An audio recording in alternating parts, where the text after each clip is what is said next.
হয় আজি জিৰো বজাৰৰ ওচৰতে দুখন দোকানৰ পৰা 107 টকা কফ চিৰাপৰ বটল যেটো আমাৰ সৰ্থেবাৰী আৰক্ষী বিষয়া ভাৰপ্ৰাপ্ত বিকাশযুক্ত ডেকাৰ নেতৃত্বত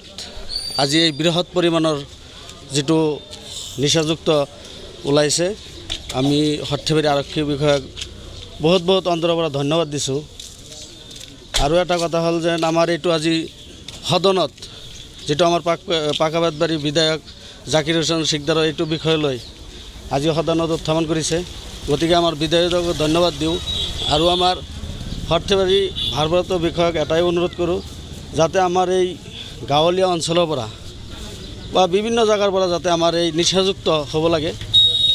এইটোৱে আমাৰ ধন্যবাদ ইয়াতে বৰ্তমান দুটা ল'ৰা পোৱা গৈছে এটা দোকানী দুখন আমিনুল ইছলাম আৰু এটা ল'ৰা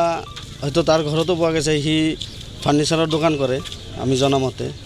কিমান কাপ চিৰাপ পোৱা গৈছে 107 টা অধিক পোৱা গৈছে এটা আপনি কি ক'ব এই আইজুল যেটো ল'ৰা সেইটো ল'ৰা ঘৰতো পোৱা গৈছে তিনিখন জায়গাৰ পৰা আমাৰ এই নিচাযুক্ত আজি উদ্ধাৰ কৰা হৈছে আৰক্ষী উদ্ধাৰ কৰিছে যিকোনো খবৰৰ বাবে যোগাযোগ কৰক আমাৰ এই নম্বৰত 9181 307 2221